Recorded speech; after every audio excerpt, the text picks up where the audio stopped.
तांत्रिक देश उनके लिए चिंता का विषय होना चाहिए।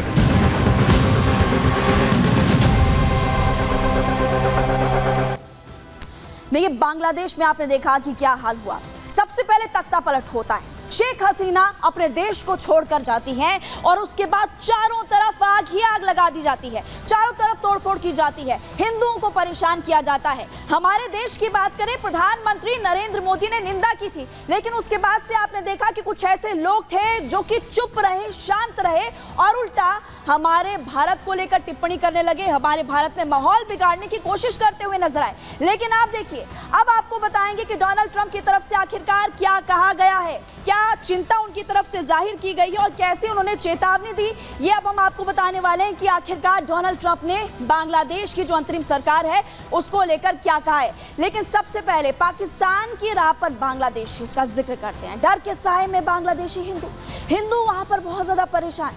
27 जिले ऐसे हैं कि वहां पर हिंदू टारगेट पर है, वो रात को सो नहीं पा रहे, चैन से खा नहीं पा रहे। हिंदुओं की संपत्ति को नुकसान पहुंचाया जा रहा है, उनके घरों में आग लगाई जा रही है, हिंदू मंदिरों में तोड़फोड़ की जा रही है, पैसे लूटे जा रहे हैं, उनके पास कुछ नहीं बचा है। कट्टरपंथियों ने तो हिंदुओं की हत्या तक कर डाली, छोटे छोटे बच्चों को भी नहीं बख्शा। जबरन धर्म परिवर्तन वहां पर कराया जा रहा है। इस तरह के एक नहीं बल्कि बहुत सारे केसेस सामने आ रहे हैं। इसलिए हम कह रहे हैं कि पाकिस्तान की राह पर अब बांग्लादेश नजर आ रहा है, क्योंकि पाकिस्तान में भी तो आलम यही है।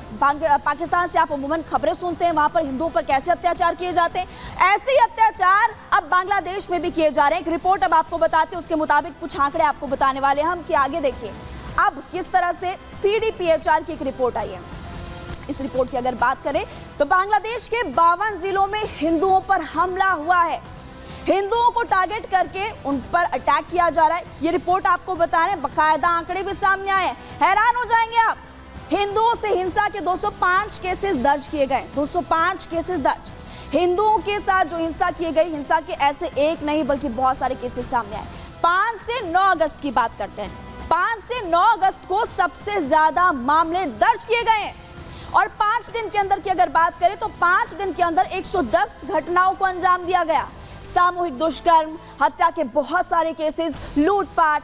49 हिंदू शिक्षकों से तो जबरन इस्तीफा ले लिया गया कि आप इस्तीफा दो, आप हिंदू हो, आपकी ये गलती है, और इस तरह से इस्तीफा ले लिया गया, उनको नौकरी से निकाल लिया गया। अब उनके पास कुछ भी नहीं है। देखिए, अब आपको बता रहे हैं कि आखिरकार हिंदू पर जो बर्बरता की गई, हिंदुओं को परेशान किया गया, डोनाल्ड ट्रंप की तरफ से एक टिप्पणी की गई है चुनाव में अमेरिका में। उससे पहले डोनाल्ड ट्रंप ने क्या कहा और कैसे कमला हैरिस को भी घेरा और बांग्लादेश की अंतरिम सरकार को घेरा है, इस रिपोर्ट को आप देखिए।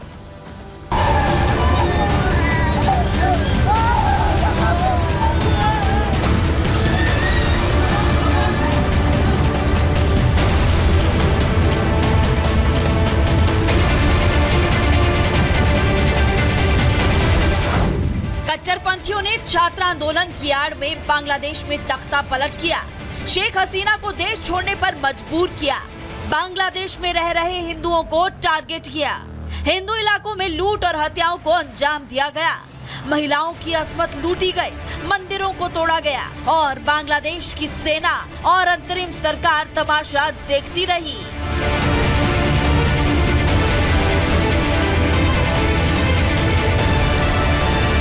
लेकिन अब अमेरिका के पूर्व राष्ट्रपति डोनाल्ड ट्रंप ने बांग्लादेश में हिंदुओं पर हो रहे अत्याचार पर तीखी प्रतिक्रिया दी है। दिवाली के मौके पर हिंदुओं को शुभकामनाएं देते हुए डोनाल्ड ट्रंप ने बांग्लादेशी हिंदुओं पर हो रहे अत्याचार की निंदा की। साथ ही उन्होंने अमेरिका की मौजूदा सरकार और अपनी चुनावी प्रतिद्वंदी कमला हैरिस पर हिंदुओं को नजरअंदाज करने का आरोप लगाया।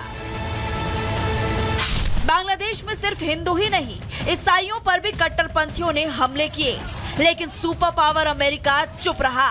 ऐसे में अब पूर्व राष्ट्रपति डोनाल्ड ट्रंप ने खामोशी तोड़ते हुए सोशल मीडिया प्लेटफॉर्म पर लिखा है कि मैं बर्बरतापूर्ण हिंसा की कड़ी निंदा करता हूं, जो हिंदुओं, ईसाइयों और अन्य अल्पसंख्यकों के खिलाफ हो रही है। बांग्लादेश में हालात पूरी तरह से अराजकता की स्थिति में है।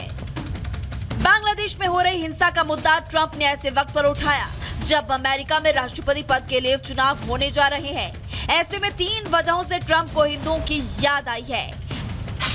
पहली वजह, अमेरिका में रह रहे भारतीय मूल के हिंदू जो अमेरिका में चुनाव को प्रभावित करने का मादा रखते हैं। दूसरी वजह, कमला हैरिस। जो खुद भारतीय मूल की हैं। ऐसे में भारतीयों के वोट को साधने के लिए भी ट्रंप को हिंदुओं की याद आई। तीसरी सबसे बड़ी वजह खुद प्रधानमंत्री नरेंद्र मोदी और ट्रंप अच्छे दोस्त हैं। ऐसे में ट्रंप अपने ट्वीट से हिंदू वोटर और भारतीय प्रधानमंत्री को खुश करने की कोशिश में लगे हैं। कमला हैरिस यूं तो भारतीय मूल की हैं। ऐसे में अमेरिका में मौजूद भारतीय मूल के लोगों के बीच उनकी पकड़ मजबूत होना लाजमी है। सर्वे भी इसी ओर इशारा करते हैं।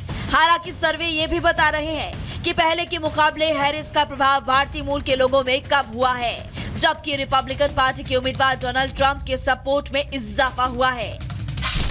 61% भारतीय मूल के अमेरिकी लोग अभी भी कमला हैरिस के समर्थन कर रहे हैं, तो वहीं पर डोनाल्ड ट्रंप को 31% भारतीय मूल के लोगों का सपोर्ट मिल रहा है।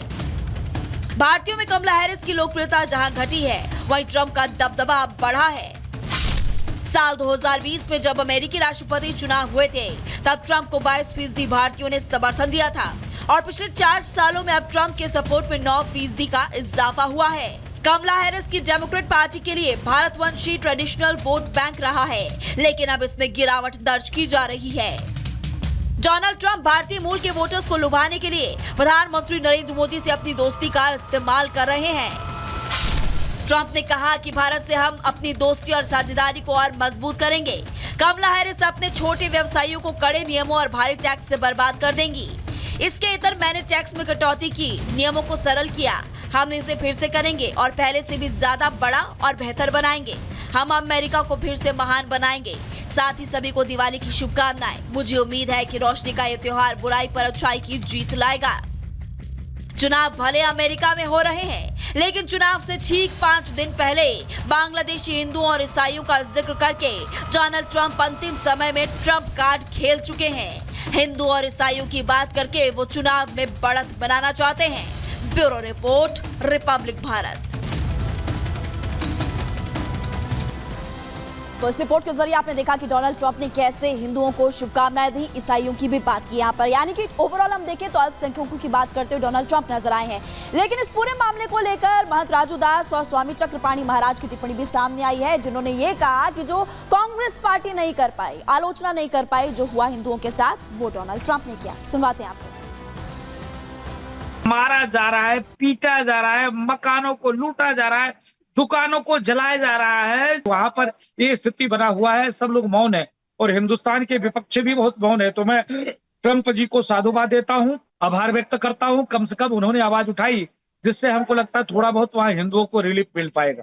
अमेरिका के राष्ट्रपति के प्रत्याशी डोनाल्ड ट्रंप ने जिस प्रकार से बांग्लादेश में हो रहे हिंदुओं पर अन्याय, अत्याचार, हिंसा के खिलाफ आवाज उठाई है, मैं डोनाल्ड ट्रंप के इस बयान का समर्थन करता हूं और देश के जो विपक्ष